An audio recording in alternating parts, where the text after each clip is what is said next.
Ya, oke, selamat datang di praktikum apa ini? DS Data Science dan kita masuk ke modul 3. Jadi kalau kemarin modul 1 dan modul 2 itu kita udah belajar tentang pengenalan R, terus R Studio, bahasa R. Terus di modul 2 kita bahas Git dan di modul 3 sekarang adalah tipe data R, lanjutan dari modul 1. Enggak salah. Oke. Jadi tujuan praktikumnya bisa dilihat di modul memahami jenis-jenis tipe data pada R. Nggak usah dibaca lokasi waktunya, nggak penting. Nah, biasanya kan kalau kita program tuh kita bakalan buat misal apa ya, deklarasi variabel gitu kalau di C++ atau instansiasi variabel tuh kan kita juga pakai tipe data misal integer, float, terus karakter, terus string, lalu ada apa lagi ya? Ya banyak lah, boolean dan lain-lain. Jadi di modul 3 ini juga akan belajar tentang itu, tapi kita bakalan pakai tipe data yang ada di R karena kita ya praktikum ini pakai bahasa R. Jadi langsung aja kita masuk ke materi. Oke. Jadi bisa dilihat di modul 3 halaman 21. 21 itu ada codingan di sini. A panah ke kiri 2. Kita coba langsung aja di R Studio. Oh tadi A panah ke kiri ya. A panah ke kiri 2. Enter. Oke. Masih ingat ya bagaimana cara membuat variabel di R? Jadi kalian juga bebas mau pakai panah ke kiri atau ntar tak hapus. Tak hapus dulu. Tak hapus ctrl. Misal kalian pakai sama dengan, hasilnya sama. Jadi bebas kalian mau pakai yang mana. Oke, udah kan gini values 2 variabelnya. Oke, lalu apa yang selanjutnya? Class A. Class A. Nah, class A menghasilkan numerik ya. Nah, sama kayak yang ini tadi. Jadi kita di sini tadi yang udah kita lakuin adalah menggunakan suatu fungsi dari R yang namanya fungsi class. Itu fungsinya untuk gampangannya untuk melihat si variabel itu bertipe data apa. Itu untuk ngeceknya ya. Oke, itu tadi fungsi class ya. Oke, kita lanjut ke bawahnya. Ada apa ini? Data frames. Oke. Sebelum tak jelasin ini, kita pakai codingan yang ini dulu. Ikutin. Oh iya, kalian bebas mau di konsol atau terminal. Aku lebih enak di konsol. Apa tadi? Ya, oke. Jadi library apa tadi? DS Labs kalau nggak salah. DS Lab sama data markers. Nah, oke. Jadi ini lanjutannya dari modul 1 kemarin. Mestinya kalian udah ingat ini untuk apa. Jadi kita bakalan mengakses library-nya DS Lab yang udah kita install udah dijelasin di modul 1 tuh DS Lab, dan kita bakalan pakai datanya markers. Jadi kalau kita buka package dari DS Lab itu sendiri di package ini, tab package, lalu DS Lab, tuh banyak banget ada dataset di sini. Misal kita pakai yang markers ya, markers US gun markers by state for 2010 bla bla bla bla bla. Untuk pakainya itu pakai yang ini, data markers. Ketika udah kayak gini, data markers kita enter. Nah, si markers tadi akan masuk ke environment ini. Environment kalau kita klik ya akan keluar semuanya data markers. Oke. Oke, balik ke modul. Udah apa itu tadi? Melakukan ini. Oke. Jadi kita bakalan belajar tentang apa itu yang namanya data frames. Data frames itu bisa kalian sebut aja sebenarnya dataset ya.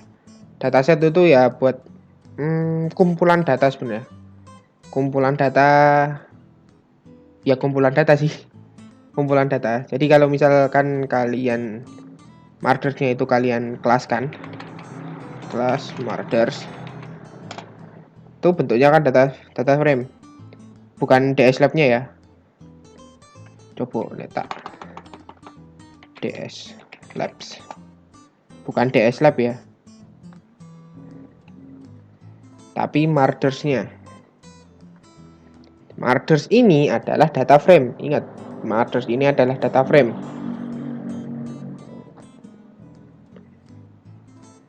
Oke, jadi data frame itu adalah dataset dan isinya adalah kumpulan data. Kalian juga bisa baca di sini sebenarnya. Oke. Nah, lalu bawahnya itu ada apa? Untuk memeriksa lebih lanjut isi dataset, dapat pula menggunakan fungsi str untuk mencari tahu lebih rinci mengenai struktur suatu objek. Oke. Jadi kita bakal pakai str markers kayak gini ya. Nah, str itu apa? Kalau kalian ingat dulu pas algo itu ada str itu string ya. Kalau di sini beda. Ini str maksudnya structure. Jadi tolong bedah struktur dari markers ini. Dan hasilnya adalah ini. Dia adalah data frame mempunyai 5 variabel dan 51 data. Iya enggak sih 50. Nah, bener kan 51 data. 51 objek apa ya? Lupa. Dan 5 variabel tuh agak yaitu state, app apa sih aku lupa. Region, population, dan total. Oke. Balik ke modul. Nih ya, sama kan tadi? Sama kan? Sama. Oke, lalu kita ke bawahnya langsung aja. Kita tadi udah belajar strukturnya, cara melihat strukturnya. Sekarang kita bakalan belajar apa ini perintah head. Gimana cara memakainya? Head gini ya.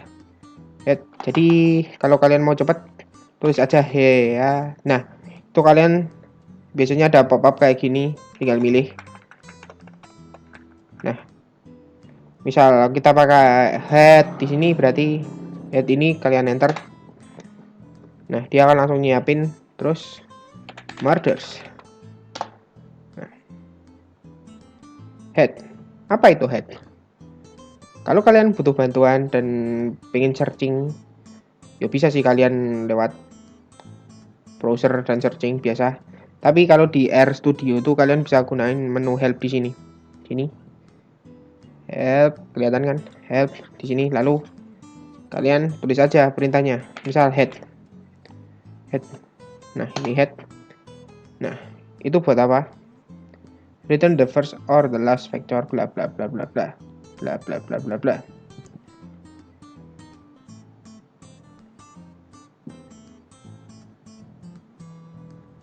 Nah, jadi kalau nggak salah tuh head itu di modul ada penjelasannya nggak sih? Enggak ya? Oke, head itu akan menampilkan data teratas. Data teratas 6 kalau nggak 6 atau 5 ya. Kalau di sini 6 sih. Pokoknya beberapa data teratas, 6 data teratas gitu aja sebutnya. Dari dataset atau data frame. Oke, itu head. Jadi kalau misal kalian ada dataset yang lain, data frame yang lain, terus kalian bikin mengeluarkan tampilkan 6 data teratas. Ya udah, kalian tinggal head terus data frame-nya. Ingat ya, head terus data frame-nya.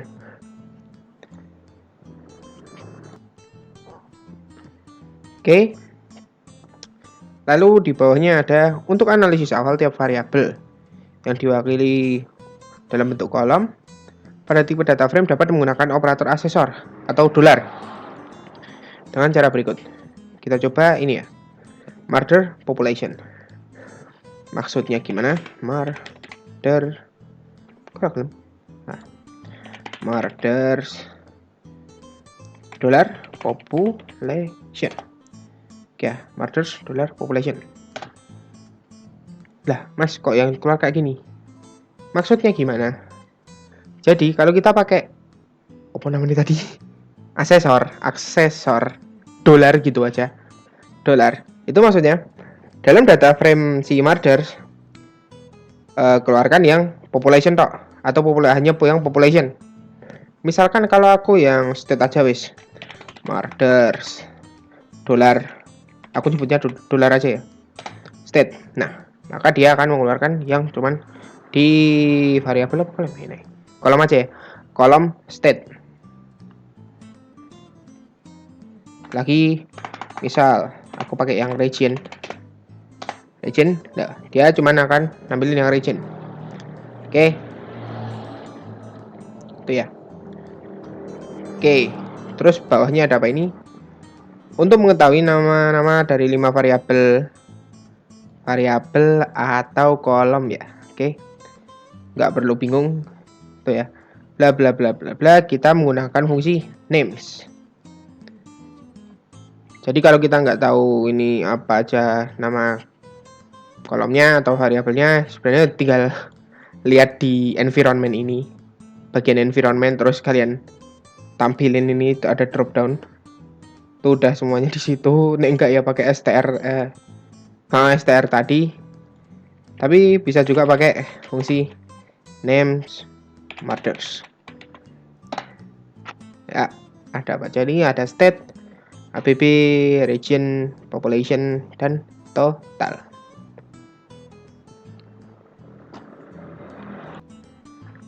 Oke, sampai sini paham ya? Berarti insya Allah paham. Jadi tadi kita udah apa aja? Kita udah belajar tentang variabel yang ini maksudnya value. Enaknya nyebutnya value atau variabel ya? Value aja lah. Value. Lalu ada data frame. Data frame itu tadi apa? Adalah dataset. Dataset tadi apa? Adalah kumpulan data. Kumpulan data, dan kita bisa bedah strukturnya. Lalu tampilin data-data teratas, lalu 6 data teratas, lalu tampilin cuman di kolom apa, terus tampilin nama-nama kolomnya aja. Nah, kita sekarang bakalan belajar tentang vektor. Jadi vektor itu nyebutnya gimana ya? Ya tipe data variabelnya sih sebenarnya. Jadi di vektor itu ada yang lumrah biasanya digunakan, itu ada numerik, karakter, dan logical. Numerik itu ya biasanya integer, float, apalagi ya, double, bla bla bla. Tuh numerik ya, pokoknya yang berkaitan dengan angka dan bisa dioperasikan. Tuh angka atau numerik. Lalu ada yang namanya karakter. Karakter ya biasanya kayak alamat, nama, apa nih ya, negara, ya pokoknya yang berdasarkan huruf atau kata. Terus logical ini lebih ke kayak boolean, bol, BOL. Itu true or false ya. Benar dan tidak. Benar dan salah, sorry. Tuh. Oke, kita coba aja. Ada apa ini? Objek bla bla bla bla. Karena merupakan vektor, angka tunggal bla bla bla bla. Kalian baca sendiri aja. Untuk mengidentifikasi banyaknya entry dalam suatu vektor dapat digunakan fungsi length. Oke. Kalau kalian mau coba ya silakan. Itu length itu untuk apa? Length itu jadi untuk banyaknya data. Kita misal kalau di sini kita pakai length murder population. Aku pakai yang lain ya. Length murders. Misal aku pakai state. Hasilnya sama sebenarnya 51. Kalau yang di model ini pakai population 51. Kenapa? Jadi dia akan menampilkan sebenarnya banyaknya data. Nah, ini 51. Kan datanya kan banyak ini. Dari Alabama, Alaska, bla bla bla bla bla sampai yang terakhir itu Wyoming. Itu ada 51 data. Oke. Nah, data tersebut apa ya namanya? Bagian itu aja deh. Bagian tersebut yang pakai dolar tadi juga kita bisa cari tahu. Kolomnya bisa kita cari tahu dengan fungsi apa tadi? Kelas ya. Kelas misal murder. Misal apa? State ya. State. Karakter. Misal kalau population harusnya numerik. Kalau dari modul numerik. Yap, numerik. Mas coba kalau langsung population. Kelas population. Kok nggak bisa? Coba mas yang state. State. Kok state HPP? Kok nggak bisa? Ya. Karena population dan state itu nggak ada di yang values ini. Kalau kalian langsung kayak gini, itu dia bakal baca langsung sebuah values. Dan untuk mengakses yang ada di dalam data frame itu, kita harus pakai dolar ini, dolar. Jadi data frame-nya apa, dolar atau aksesor. Lalu baru kolomnya apa atau variabelnya apa. Banyak istilah yo, variabel, values, bikin bingung. Santai aja, nanti lah yo, dikit-dikit paham. Oke. Nih ya. Oke, kita lanjutkan. Secara matis nilai-nilai dalam murder population adalah berupa integer. Namun secara default angka numerik tersebut merupakan bilangan bulat. Oke, jadi kalau kalian baca ini maksudnya apa sih mas? Oke, gini aja ya. Langsung ke RStudio aja. Kita udah punya A ya tadi. Aku bakalan bikin B. Sama dengan beda 3. Oke, udah ada A sama dengan B. Jadi masih ingat kan tadi kalau kita kelas A apa? Kelas B apa? Oke, itu numerik ya. Coba aku misalkan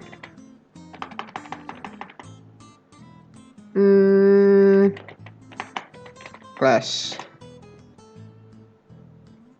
1.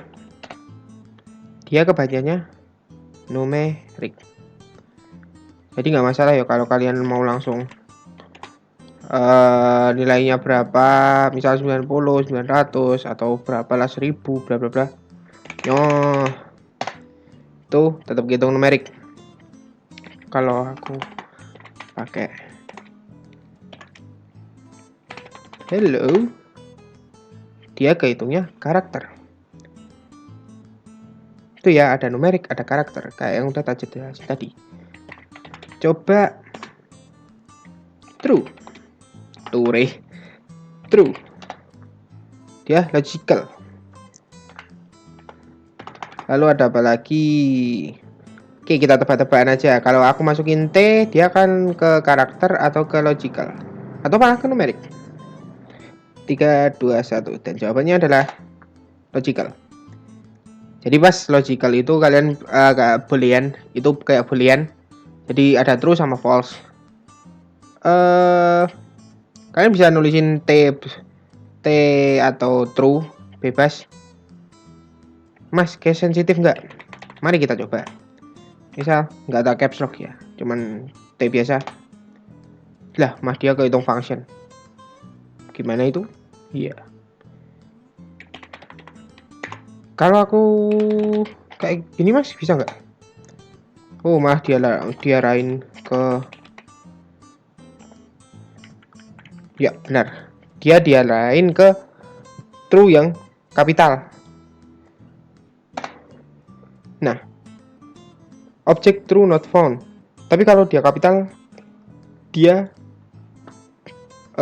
kedetek. Jadi itu ya. Oke. Itu tentang karakter dan numerik dan logical. Untuk function kayaknya nggak dibahas di modul ini deh. Oke, balik. Lalu ada yang namanya untuk mengubah tipe numerik menjadi integer dapat digunakan fungsi asInteger atau menambahkan L pada akhir data angka. Jadi misalkan tadi itu kalau aku kelas cuman 1. Sorry. Mana yang 1? Nah, kelas 1 itu apa? Numerik. Jadi kalau kita tambahin L, dia integer. Balik lagi ke 1, dia numerik. Misal ada Y-nya ngapain? Numerik atau integer? Numerik. Tapi kalau aku tambahin L, apa ini? Warning nanti jadi. Ya, kenapa? Kayaknya kelebihan deh. Tak ulang. Malah main-main. Nah, integer. Jadi masih ingat kan kalau di dulu C++ itu ada batasnya berapa integer tuh, float berapa. Itu ada batasnya ya. Main-main aja di situ. Atau kalian bisa pakai, nih nggak salah ya, class as integer misal 1. Nah, jadi dia bacanya malah integer karena dia diberi perintah untuk membaca itu sebuah integer atau s.integer itu ya, s.integer. Tuh kalian baca modul sendiri itu juga udah jempol sebenarnya. Udah lumayan tuh yang di modul. Lalu vektor juga dapat digunakan untuk menyimpan string kayak yang tadi itu ya, mother state, terus tadi aku nulis apa tuh, hello dan lain-lain. Terus jenis vektor penting, logical, yang true dan false tadi udah. Oke.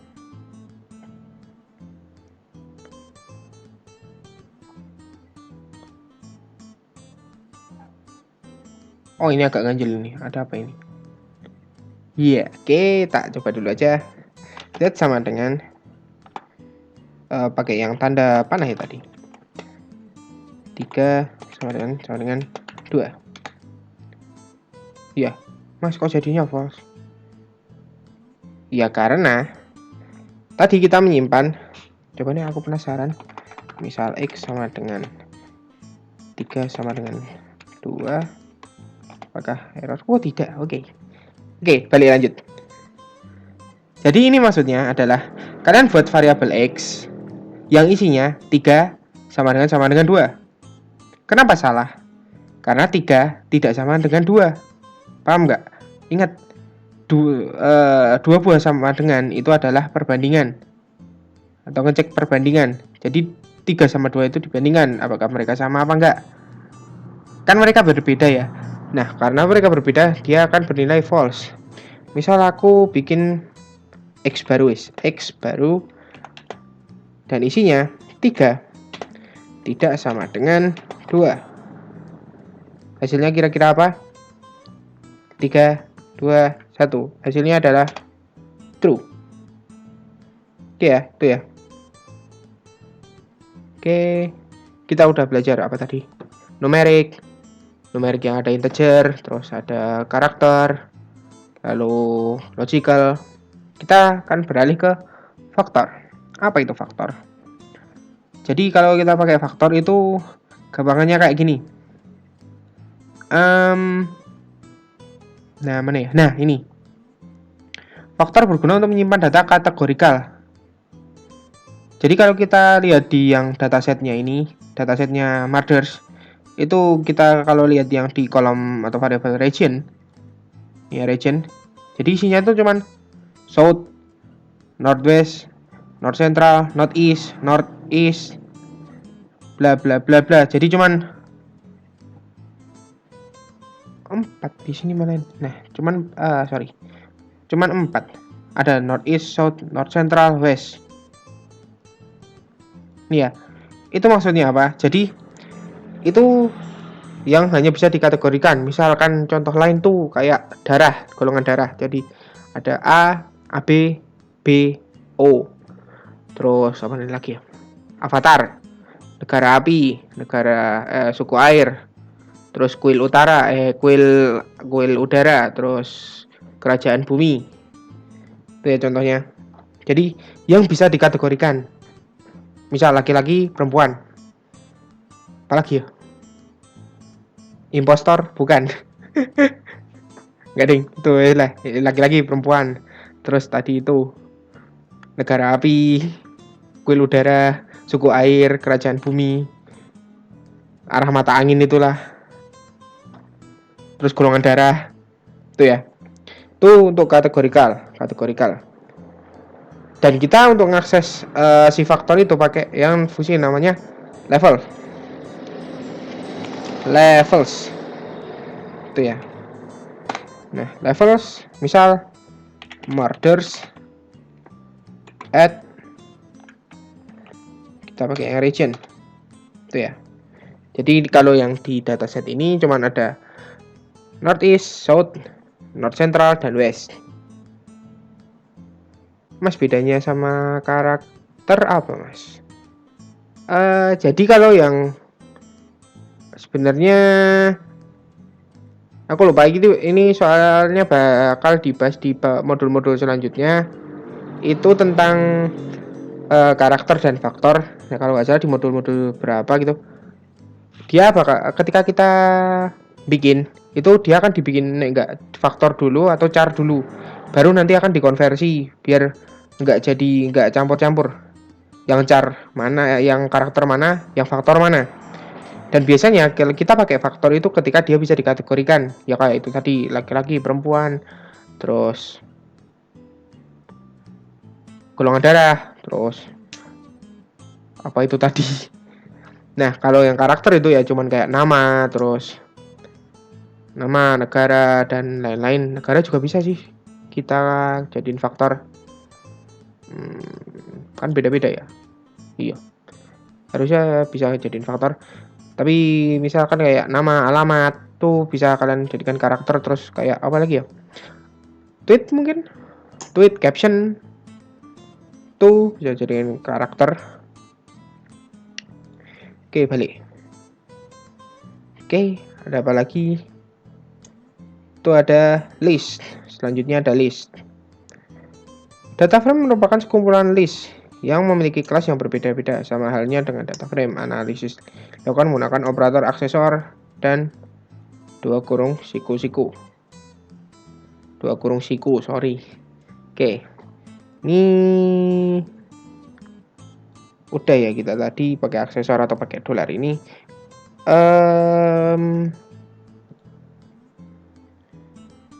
Oke, kita lanjut. Jadi tadi itu list ya. List ini lebih enak disebutnya apa ya? Kalian bisa cari di internet atau mari kita lihat di help. Mari kita lihat list. Nah, list generic bla bla bla.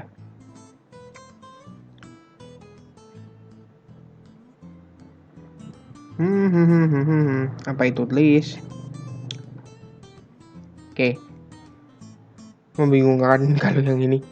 Oke, kalau dari aku ya, list itu gimana? Jadi list itu sebenarnya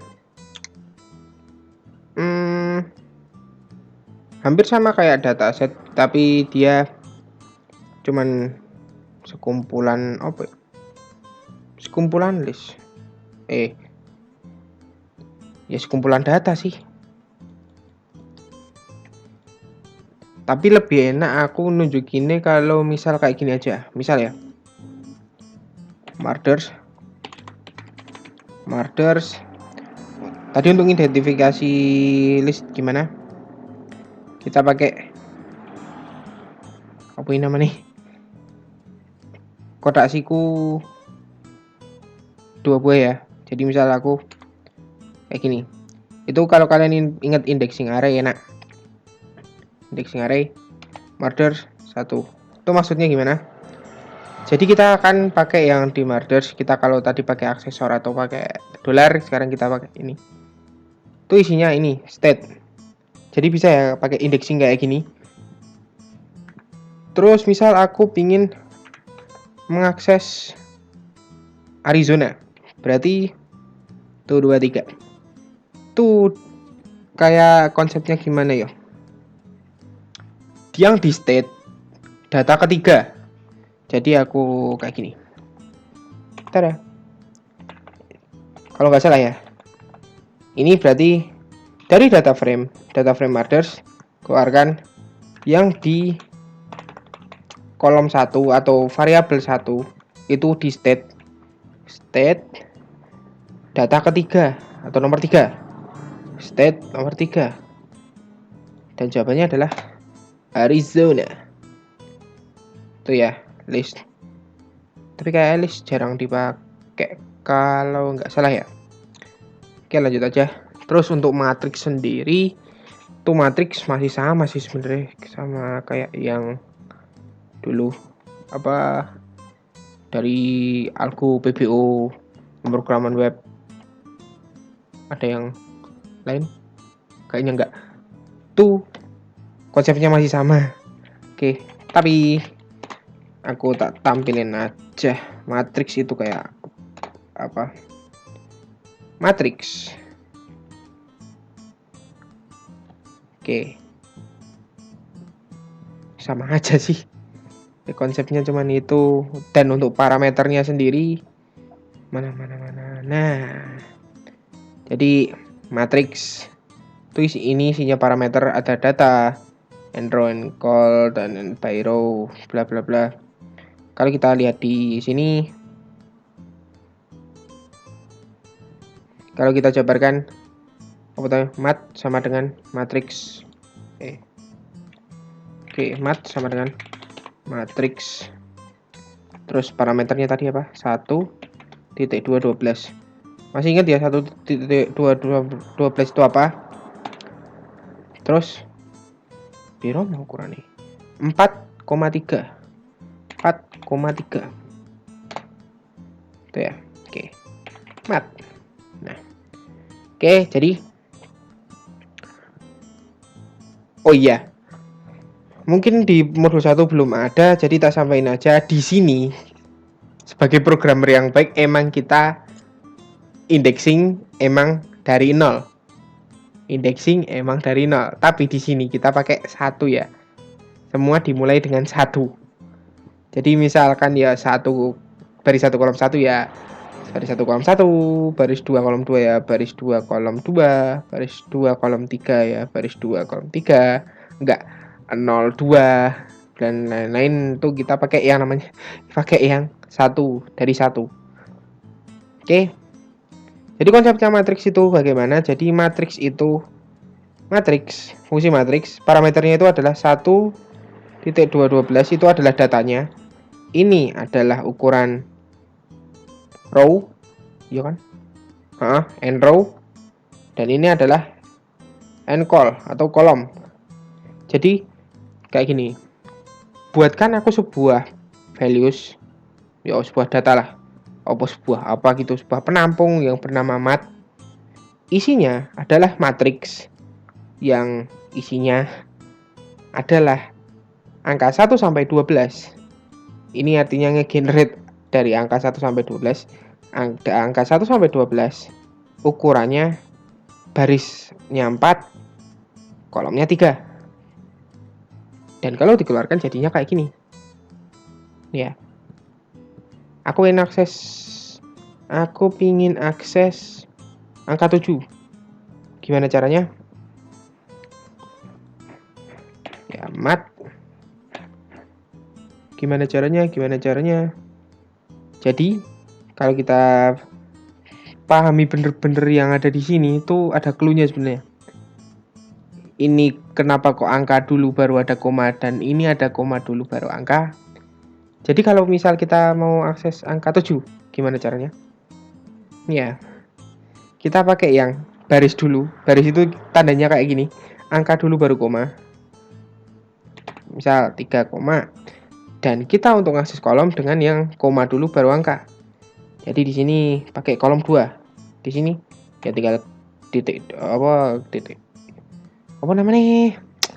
Klik aja 2. Lalu kita enter. Dan dia akan mengakses 7. Oke, gitu aja. Ada tambahan lain? Enggak. Yap, oke. Jadi itu ya, overview. Jadi kita udah belajar tentang tipe data yang ada di R, terus ada data frame yang merupakan sebuah dataset. Lalu ada vektor, dan faktor. Kalau vektor itu tadi ada numerik, karakter, logical. Kalau faktor itu adalah bla bla bla atau menyimpan data yang bersifat kategorikal ya. Lalu ada list, lalu ada matrix. Ini ya lumayan fundamental untuk praktikum kedepannya sih sebenarnya. Dan ini ada soal, kalian bisa kerjakan. Oke, sekalian tak jelasin aja yang di soal sini ada yang rancu sebenarnya. Jadi kalian mungkin kalau yang ini tuh nggak terlalu rancu, ini bisa kalian kerjakan. Dan yang nomor 1 ini tuh kalian cuma suruh milih aja manakah dari pernyataan berikut yang paling menggambarkan karakter dari tiap variabel pada data frame. Jadi kalian milih ini A, B, C atau D aja. Misal jawabannya adalah pilih aja salah satu A, B, C atau D. Dan bisa kalian jelaskan ini apa, kenapa kok kalian milih ini. Terus nomor 2 itu sebutkan apa saja nama kolom yang digunakan pada data frame. Itu kita mengacu, oh iya, ini soal 1 sampai 6 ini mengacu dengan ini ya, data markers ya. Oke. Jadi ya selamat mengerjakan. Oke, itu aja. Wow, udah 30 menitan. Lama ya. Oke, itu aja. Jadi itu dulu untuk modul 3. Bila ada pertanyaan bisa tanyakan ke asisten yang terkait, asisten tempat kelas kalian. Terus oke, itu aja. Maaf bila ada salah. Terus bising suara motor padahal hampir jam 12 malam. Oke, itu aja. Oke. Sampai jumpa. Bye. Yo.